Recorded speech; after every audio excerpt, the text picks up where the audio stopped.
టెంకణాదిత్య కవిరాజ శిఖామణి నన్నెచూడి కుమార సంభవ కావ్యం 64వ భాగం 21/1/25.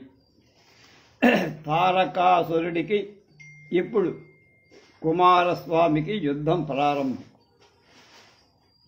12వ ఆశ్వాసంలో ఉన్నాం.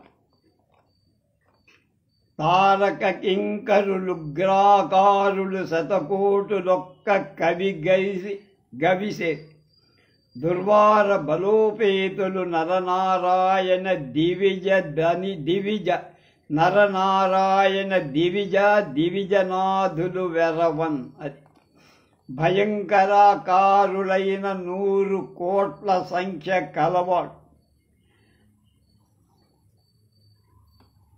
తారక భటులు ఎదిరింతరాని బలంకల నరనారాయణులు దేవతలు దేవేంద్రుడు భయపడగా ఒక్కసారి వచ్చి మీద పడ.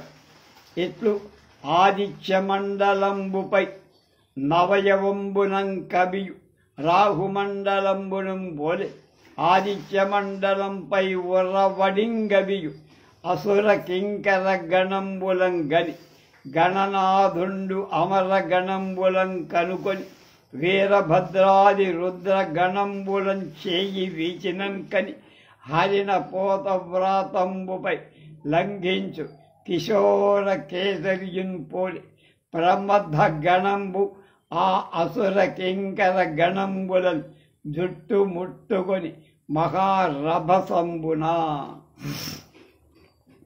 అలా సూర్యమండలంపై సాంగంగా గవియు ఎదిరించే రాహు అంటే ముట్టుకొని మింగేటువంటి రాహు బింబంలాగా దేవతా సమూహంపై బాగా వేగంతో గవియు అంటే విజృంభించే రాక్షస భటుల సమూహాన్ని చూసి గణనాయకుడు దేవతల సమూహాన్ని చూసి వీరభద్రుడు మొదలైన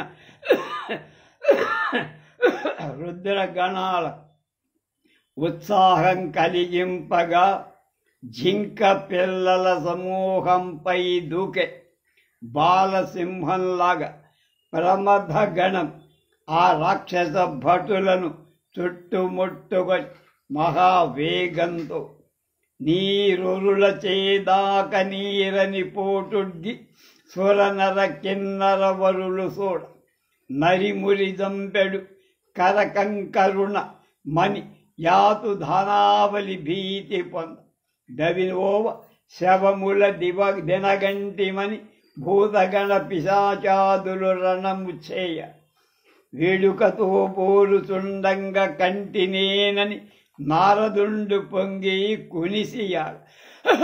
గగన వీధి నుండి జగతిపై చొక్కలు డొల్ల కుల నగములు పెల్లగిల్ల ప్రళయకాల భాతి నలిరేగి చంపే తత్సమర భూమి నలిగి ప్రమథ గణము. ప్రమథలు ఇతరులను మౌర్కన వీరని మరుసుడు. ఎవరు కూడా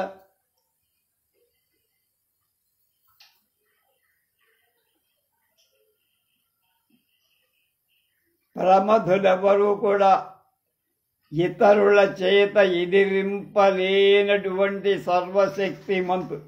అలాంటి ప్రమథులు ఎవరికి జంకేవాళ్ళు కాదు, లొంగేవాళ్ళు.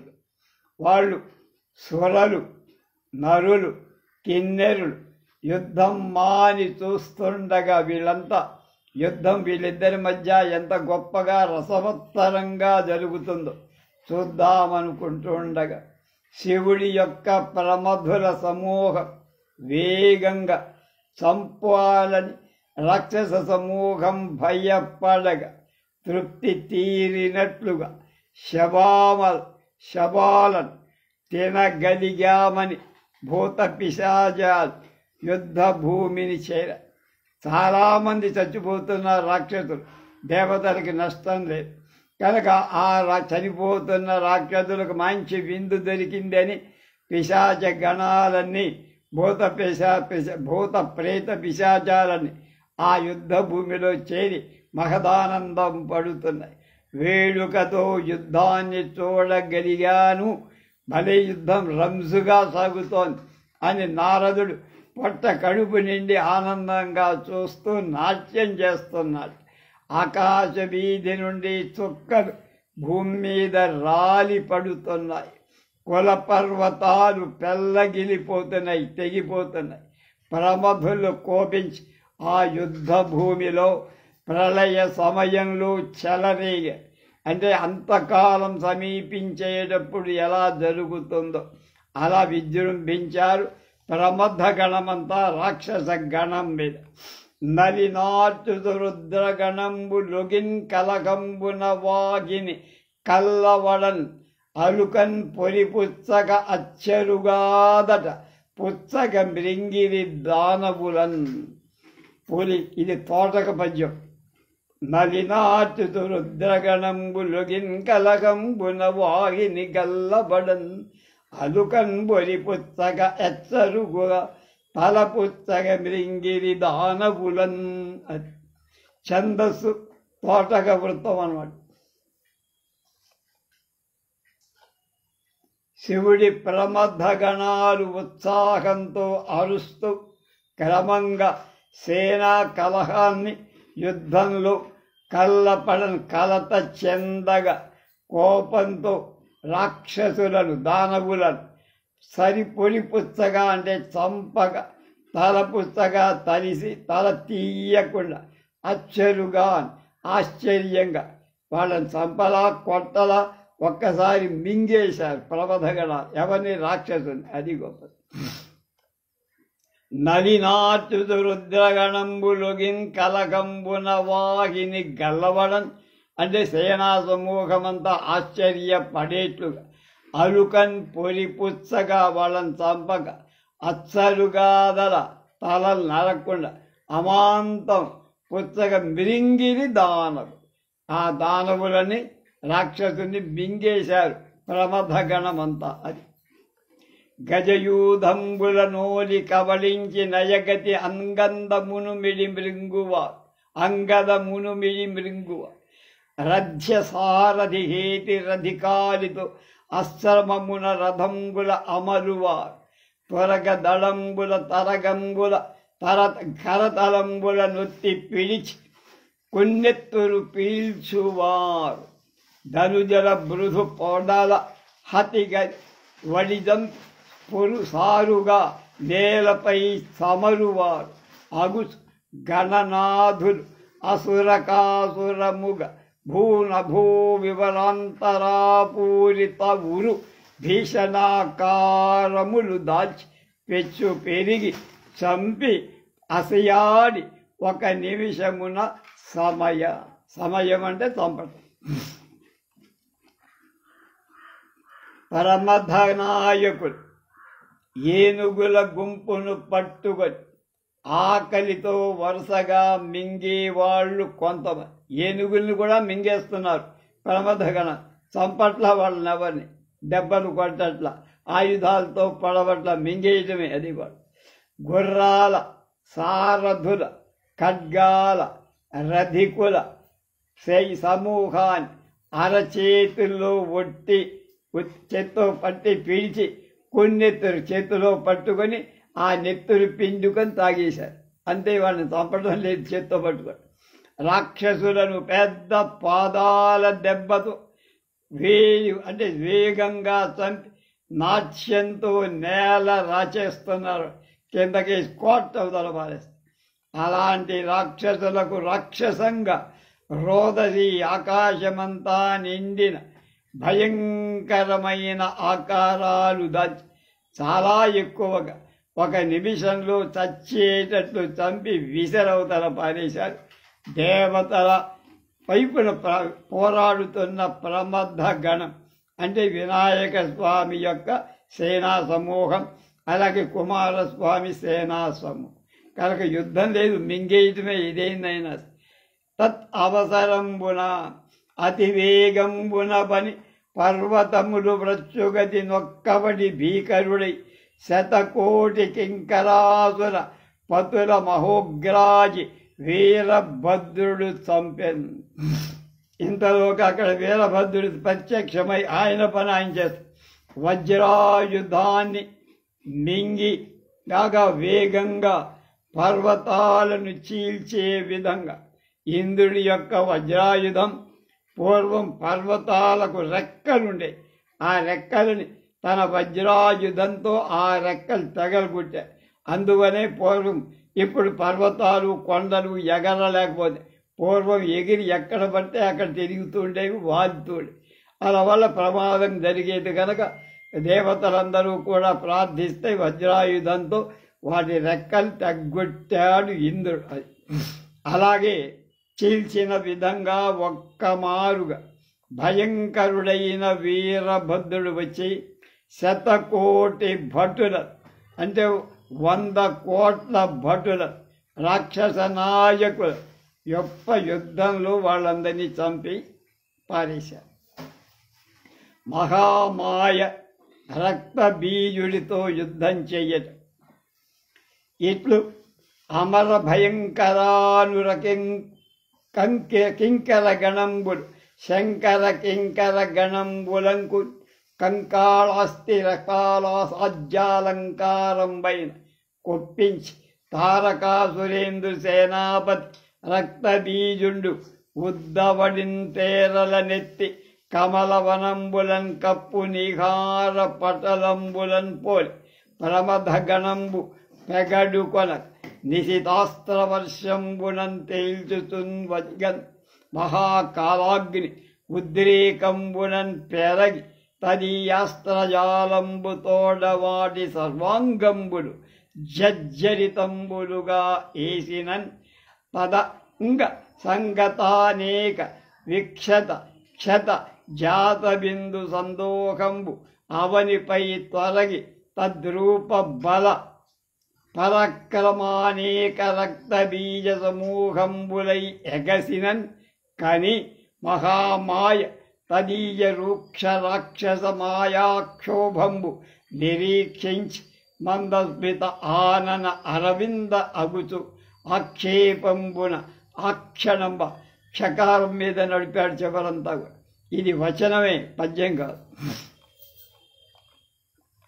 అలా దేవతలకు భయంకరులైనటువంటి రాక్షస భట సమూహ శివుని భటులైన ప్రమధులకు అస్థి పంజరాలు, ఎమ్ములు, పుర్రెలు మొదలైనవి అలంకారాలు కాగా కోపంతో తారకాసురుడి సేనానాయకుడు రక్త బీజుడనేవాడు మంచి వేగంగా దండెత్తి తామర కొలను మీద కప్పే మంచు రాశిలాగా ప్రమథ గణం భయపడేటట్లుగా బాగా వాడి అయినటువంటి బాణాల వానలు కురిపిస్తుండగా వాడి మహాకాలాగ్ని రుద్రుల ఉద్రేకంతో పెరగి వాళ్ళ అస్త్ర సమూహాలతో వాటి నెల్ల అవయవాలను ఒళ్ళంతా బొక్కలు తూట్లు పడేటుగట్టుగా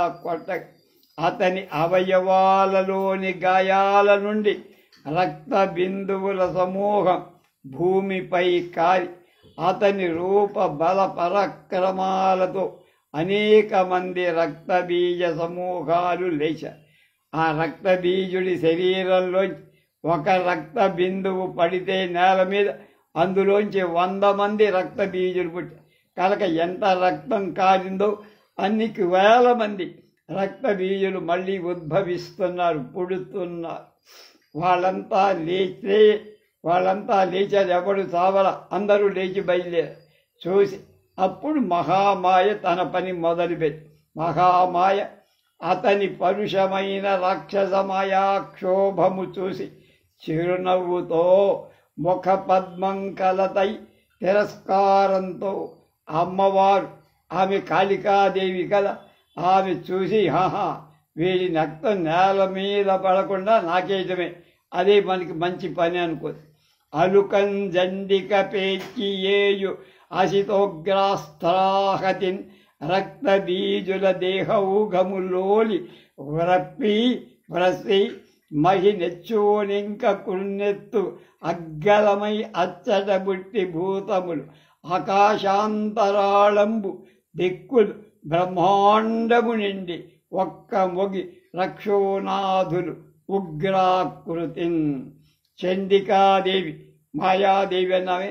ఆమె కోపంతో విజృంభించి ప్రయోగించే వాడి ఉగ్రాలైన అస్త్రాల దెబ్బ చేత రక్త బీజుల శరీర సమూహాలు బాగా చీలి కొత్త నెత్తురు అధికమై భూమి మీద ఎక్కడ ఇంకిందో అక్కడ రాక్షసనాథులు భయంకర ఆకారాలతో పుట్టి భూమి ఆకాశాలు మధ్య భాగం దిక్కులు బ్రహ్మాండమంతా నిండిపోయి ఒక బొట్టుకి కొన్ని వేల మంది పుడతారు.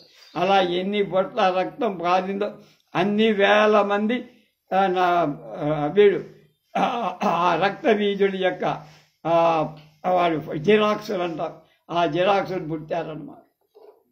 ఇట్లు చండిక నెంగి మసంగియు కడిమి అయ్యసుర వరులనెంతెంత వధించి అంతంత కగ్గలంబైగని మహామాయ తదీయమాయకు ప్రతీకారంబు విచారించి అక్షణంబ. కనుక వాళ్ళ మాయలు అర్థమైపోయినాయి. చండిక వ్యాఘ్రం విజృంభించిన విధంగా పెద్ద పులి విజృంభించినట్టు పరాక్రమంతో ఆ రాక్షస శ్రేష్ఠులను ఎంతెంత చంపిందో వాళ్ళు అంతకు అంతగా పెరిగిపోతుంటే చూసి మహామాయ వాడి మాయ ప్రతిక్రియ ఆలోచించి ఎదుచేసి కలగ భూమిలో నాలుక కలయ బరపి తానికొని త్రెప్పి చాముండి దేవి కరము కడక పొసిపోవకుండ రాక్షసుల నెల్ల మృంగే వడి ఎల్లు చీమల మృంగునట్లు.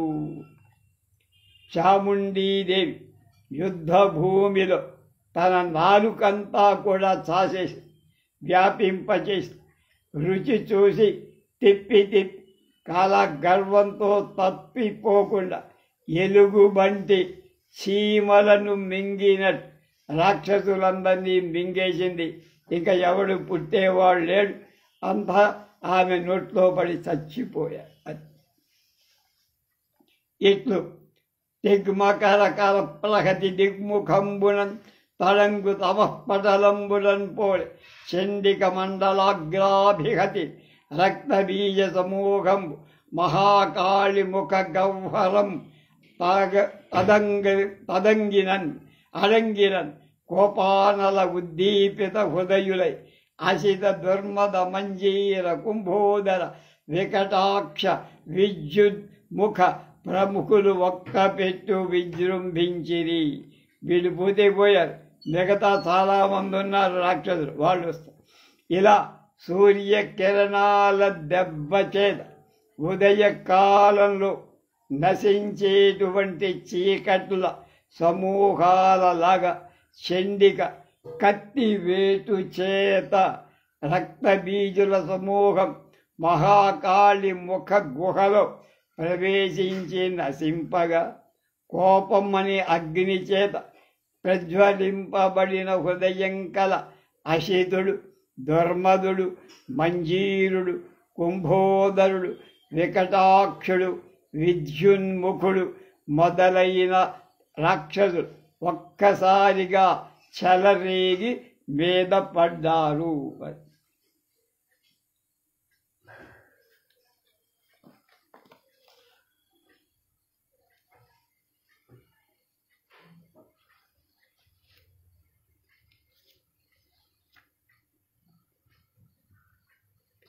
ఈ నన్నెచోడిని కుమార సంభవాన్ని చక్కని అర్ధ తాత్పర్యాలు రాసినవారు డాక్టర్ జొన్నలగడ్డ మృత్యుంజయరావు గారు అద్భుతంగా రాశారు. అదే మనం అనుసరిస్తున్నాం.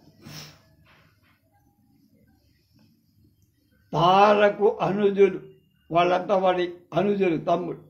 ఘోరాకారులు 10,000 రొక్క కవి గవిసేరి జంభారి మురారాతుల క్రంచారి పడలు వడ కవిసేరి అతి రభసమున తారకు ననుజులు ఘోరాకారులు 10,000 రొక్క కవి గవిసేరి జంభారి మురారాతులు గ్రంచారియు పడలు వడ గవిసిరతి రభసమునన్. అది భయంకరాకారుడైన తారకాసురుడి తమ్ముడు వీళ్ళంత ఎంతమంది? 10,000 మంది ఒక్కసారిగా వచ్చి ఇంద్ర విష్ణు కుమార స్వాముల వాడు శ్రమ పడేటట్టుగా ఒక్కసారి వేగంగా దూసుకొచ్చి వాళ్ళ మీద పడ్డా. 10,000 మంది పడ్డా. విఘ్నేశ్వరుడు రాక్షస వీరులపై దండెత్తారు. ఇప్పటిదాకా ఆయన పలకాలుని నడిపిస్తున్నాడు. ఇప్పుడు ఇట్లు సుతాయుతం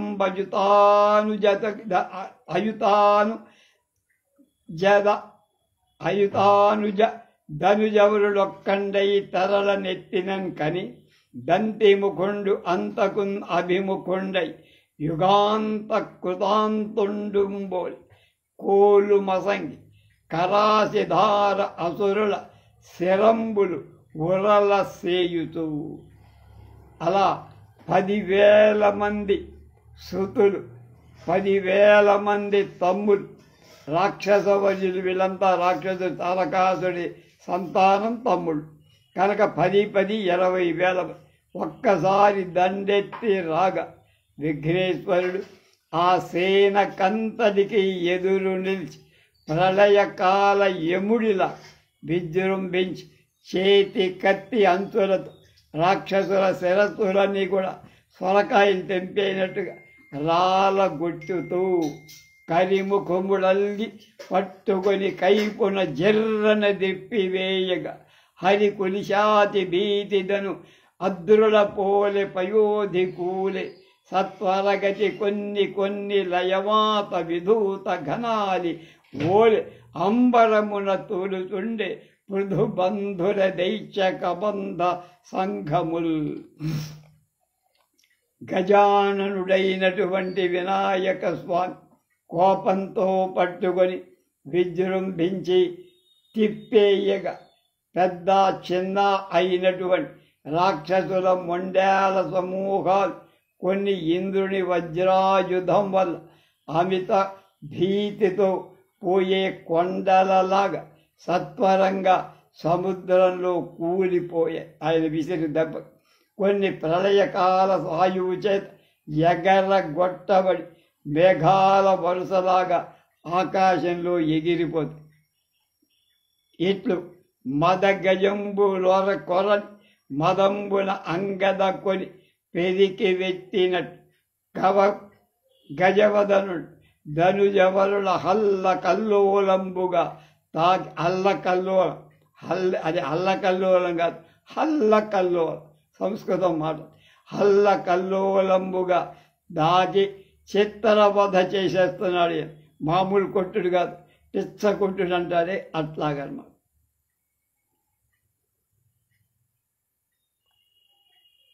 అలా మదపుటేను కోపించి మదంతో ఆకలిగొని పెళ్ళగించినటువంటి తామర తూళ్ళని ఎలా పెళ్ళగిస్తుందో అదేవిధంగా విఘ్నేశ్వరుడు రాక్షస శ్రేష్ఠులను అల్లకల్లోలంగా ఎదుర్కొని చిత్రవధ చేస్తూ పద సంఘట్టన మట్టి నసిదున్ బాహాది నుగ్గాడి దుర్మద్ అచ్చుగ్గురు గురారధార తునిమెన్ మంజీరు కుంభోదరున్ గదవ్రేశన్ వికటాక్షు శక్తి నిహతున్ గావించి విద్యున్ముఖున్ రదనాగ్రంబున చీరి దట్టముగా హేరంబుండు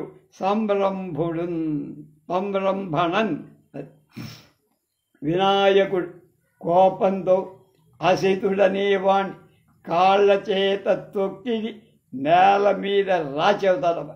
దుర్మధుడు అనేవాణ్ణి చేతి కత్తితో పొడిచి చంపేసి అచ్యుగ్రుడనేవాణ్ణి పరశువుతో అంటే గొడ్డలితో చంపి అంచులతో ఖండించే మంజీరుడిని కుంభోదరుని గదతో కొట్టి చంపారు. వికటాక్షుడనే వాణ్ణి శక్తి చేత వాడిని నిహతుణ్ణి చంపేసి విద్యున్ముఖుణ్ణి 2 దంతాగ్రాలతో గట్టిగా చీల్చారు. తన దంతాగ్రాలు ఉంటాయి కానీ ఆ దంతాగ్రాలతో విద్యుజ్జీవుణ్ణి చీల్చవుతారు. ఇట్లు ధనుజేంద్రుడు అయుత తనూజాయుత అమజ అనుజవరుడొక్కడ భూరజ పటలంబునన్ పోలి గజవదను మద జలాసారంబునన్ మ్రగ్గినన్ కని మహామనస్వి కావు దానికి గగనంబైన మనోబలంబున భుజబలంబ నిజబలంబుగా కైకొని యక్షణంబా. ఇలా రాక్షసరాజు 10,000 మంది సుతులు 10,000 మంది తమ్ముడు ఒక్క మాటుగా భూధూళి రాశిలాగా గజానుడి దాన జలమ్మని జడివానలు ఒక్కమారుగా తడిసిపోగా అడగిపోగా చూసి గొప్ప ధైర్యశాలి కనుక దానికి బాధపడి మనశక్తితో బహుపరాక్రమంతో తన బలంగా భావించి వెంటనే ఏంటని తారకాసురుడు దేవసేనను తాకడం అంటే యుద్ధం. అది కాలాగ్ని శిలాకలాపం, అది కల్పాంతతాంతకస్ఫోటకంబు, అది లోకత్రయ భక్షణక్షమం ఉజ్జద్దైరవాడంబరంబు, అది సంహార హరోగ్రనేత్రశిఖి శౌర్యాటోపవీరగ్రహంబు, అది ఆ తారకుడెత్తుడెంచే అతి రౌద్రాకారుడై పోరికెన్. గొప్ప పద్యం రాశాడు నన్నెజుడు. అది కాలాగ్ని శిఖాకలాపమది కల్పాంతాంతకాస్ఫోటకంబు, అది లోకత్రయ భక్షణ క్షమ సముజ్జై ధైరవాడంబరంబది సంహార హరోగ్ర నేత్రశిఖి కవ్యాటోప వీరగ్రహంబు, అది తారకుడెత్తుదెంచే అతి రౌద్రాకారుడై పోరికిన్. అది ప్రళయకాల అనల జ్వాలా సమూహం, ప్రళయకాలంలో పుట్టే అగ్ని జ్వాలల సమూహమా, అది యుగాంత సమయంలో చరిచేటువంటి స్వరూప, అది ముల్లోకాలను మృంగటానికి సమర్థుడైన భైరవుడి ఆడంబరమా, అది లయకారుడైన శివుడి భయంకర నేత్రాగ్ని, అది పరాక్రమ గలగ వీరగ్రహం అన్నట్లుగా తారకాదుడు భయంకరమైన ఆకారం కలవాడై యుద్ధ భూమికి దండెత్తటానికి వచ్చి ఇట్లు భయంకరాకారుడై తెరల నెత్తి ఎత్తిన ముష్టిన మహారభసంబున వాడు ఎంత ఉద్రేకంతో యుద్ధ భూమికి కరులుగాచిన మొద్దలుగా హయంబు వదర నేదులు కలుపుగా ఉగ్రభటు పిట్ట నెదుగలుగా పిట్ట విదుడులు కడుపుగా శీఘ్రమేసే సమర బలం అమోఘ బాణములు నాట. కందపద్యమి చేతగీతే తారకుడు ఏనుగులు కొద్దిగా కాల్చిన మద్దింబ్రాకుల కాగా గుర్రాలు విజృంభించే ముండ్ల పందుల మందగా భయంకరాల భటులు పొట్టి వెదరు గుబురులుగా దేవత సేనను వ్యర్థం కాని బాణాలు నాటుకొనేటట్లుగా వీళ్ళందరి మీద బాణాలతో కొట్టారు. తారకుడల్కనేయునతి దారుణ ఘోర శరాలి బల్విడిన్ బోరు అమర్త్యమర్త్య బలమునన్ కొని వెల్వడిపోయి యొక్కెడన్ దారుని గాడిపోవు కలదాయల జంపి రసాతలంబునన్ దారసి నాగసంఘము రయంబున చంపగజొత్తునట్టిదై. తారకాసురుడు కోపంతో ప్రయోగించే భయంకర క్రూరమైన బాణాల సముదాయం, పరాక్రమంతో యుద్ధం చేసే దేవతల మనుష్యుల సేనలను కొట్టి అక్కడి నుండి బయటపడిపోయి ఒక్కచోట నేలపై ఉన్న శత్రువులందరినీ చంపేసి పాతాళంలో ఉన్న నాగుల సంఘాన్ని శీఘ్రంగా చంపడానికి అది వెళ్ళిపోతోంది, నేలను చీల్చుకొని పోతోంది. అది ఇట్లు విలయకాల నీల ఘనాఘనంబులను పోలి నిరతిశయ అతిశత నిశిత శరవర్షంబు కురియంతొడంగిన.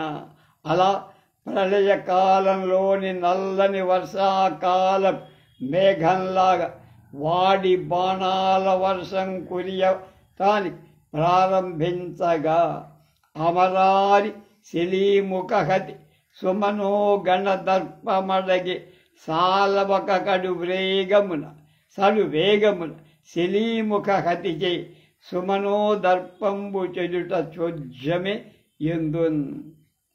తారకాసురుని బాణాల దెబ్బచేత సుమనో గణాలు దేవగణాల దర్పం గౌరవమంతా అంటే పొగరంతా విజృంభించక కాగా వేగంగా అణిగిపోయి దెబ్బతినిపోయి